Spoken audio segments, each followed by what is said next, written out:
आजाद nation news, पैनी नजर, हर खबर। इस वक्त हम मौजूद हैं खुसरो मेल का जो ऑफिस है वहाँ पर, और मेरे साथ हैं खुसरो सेना के राष्ट्रीय अध्यक्ष सिर अली जाफरी जी। ये किसी परिचय के मोहताज नहीं है, इन्हें पूरा प्रदेश ही जानता है। इन्होंने पहले भी विधानसभा के चुनाव लड़े हैं, साथ ही इनके कॉलेजेस हैं जहाँ पर लोगों को शिक्षा मिलती है, साथ ही ये बहुत ही सक्रिय नेता भी हैं। इन्होंने अभी इनकी अपनी पार्टी खुसरो सेना का विलय भारतीय जनता पार्टी में किया है। आइए जानते हैं कि भारतीय जनता पार्टी के जो चुनाव इस समय 2022 के चल रहे हैं, उनके 4 चरण पूरे हो चुके हैं। दूसरे चरण में बरेली में चुनाव था, क्या स्थिति रही और इस बार ये कैसे देखते हैं कि भारतीय जनता पार्टी कितना सर्वाइव करेगी। जानना चाहते हैं कि कितना सर्वाइव करेगी इस बार भारतीय जनता पार्टी। भारतीय जनता पार्टी का एक नारा है इस बार 300 पार, और पार्टी के बड़े नेताओं ने सर्वे कराया है। विजिलेंस की रिपोर्ट भी बता रही है, एलआईओ की रिपोर्ट भी बता रही है। अभी 2 दिन पहले मैं कार्यालय लखनऊ में बैठा था, तब भी वहां ये चर्चा चल रही थी। इस बार हम कम से कम 240 से 280 तक सीटें लेकर आ रहे हैं, और मुकाबला हमारी कुछ सीटों पे पश्चिम में रहा है, लेकिन पूरब में जाके मुकाबला खत्म हो गया है। अभी हम अगर पश्चिम की बात करें तो यहाँ पर किसानों का आंदोलन चला। इसके अलावा अगर हम पूरे प्रदेश की बात करें तो आवारा पशुओं से किसान बहुत परेशान रहे, और हमारा जो देश है वो किसानों का देश है। किसान इस समय भारतीय जनता पार्टी से नाराज था।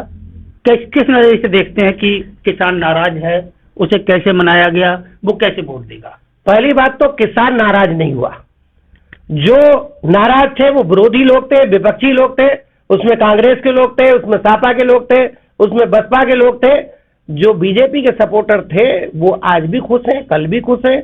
जिन्होंने कल वोट डाला था बीजेपी के लिए 2019 में, उन्होंने इस बार भी वोट 2022 में बीजेपी को डाला। लखीमपुर खीरी का एक कांड हुआ, बहुत बड़ा चर्चित कांड था, जिसमें किसानों की हत्या कर दी गई।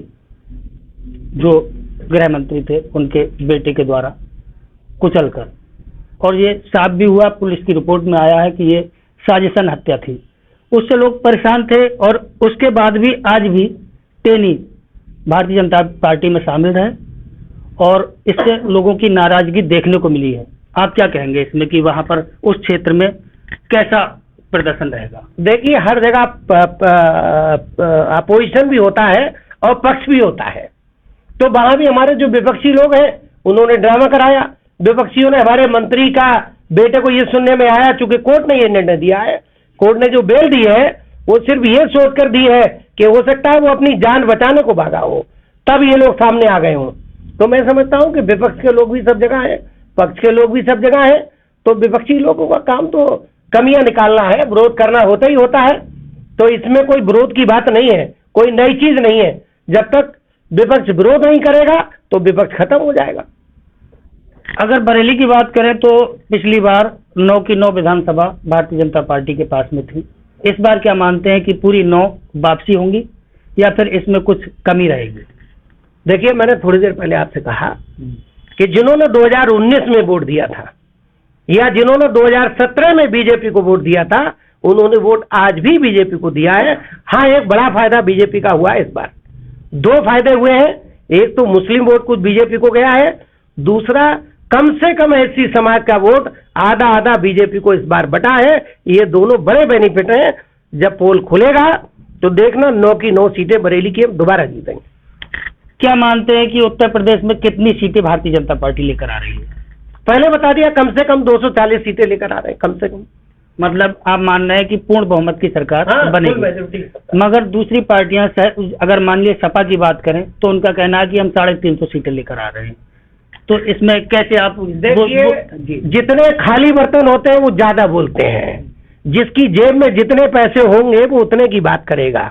वोट तुम्हारे पास जितना है उतने ही वोट तो डालोगे, ज्यादा वोट कहां से डालोगे? जब तुम लड़ने की हैसियत में नहीं हो तो बुराइयां करोगे। इनके वोट अपने हैं भी नहीं, चीखते जाता है। हमें मालूम है किसका वोट किसको मिला है। जमीन की जब हम ग्राउंड रिपोर्ट निकालते हैं तो आज भी बीजेपी सबसे बड़ी पार्टी है, मजबूत पार्टी है, और 9 की 9 बरेली में हम सीटें फिर से जीत रहे हैं। अगर हम मुस्लिम वोटरों की बात करें तो वो माना जा रहा है कि समाजवादी पार्टी से अलग नहीं हटा है। आप भी इसमें अल्पसंख्यक मोर्चा के प्रांतीय उपाध्यक्ष हैं। क्या लगता है कि मुस्लिम वोट भारतीय जनता पार्टी की तरफ गया है? हर विधानसभा में 10 से 15 हजार वोट कम से कम गया है। ये बहुत बड़ा प्लस पॉइंट है बीजेपी के लिए। जितना वोट इन्होंने अदर्स का काटा है समाजवादी के लोगों ने, उतना ही बीजेपी ने एससी का वोट काट लिया, उससे ज्यादा वोट मुसलमानों का काट लिया। तो जो कोटा हमारा कम होने जा रहा था, उस कोटे को हमने दो जगह से फिलअप कर लिया है। जिन 4 चरणों का मतदान अब तक हुआ है, भारतीय जनता पार्टी को यहाँ पर सबसे ज्यादा सीटें मिली थी, और जो चरण रह गए हैं वहां पर समाजवादी पार्टी का प्रदर्शन पिछली बार भी अच्छा रहा था। अगर अभी की बात करें तो लोग कांटे की टक्कर मान रहे हैं।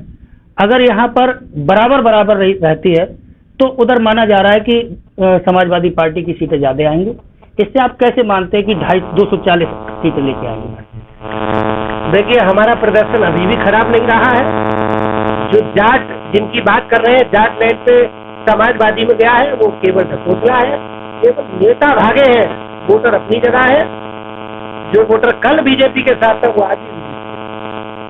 ये हमारे साथ थे शेर अली जाफरी, जिनका कहना है कि 240 सीटें लेकर भारतीय जनता पार्टी इस बार अपनी सरकार बनाएगी। आजाद नेशनल न्यूज के लिए मैं Ghulam Sabir Azad. Sport news, political news, crime news, social news, health news, तमाम तरीके की खबरों को देखने के लिए जुड़े रहें आजाद नेशन न्यूज के साथ।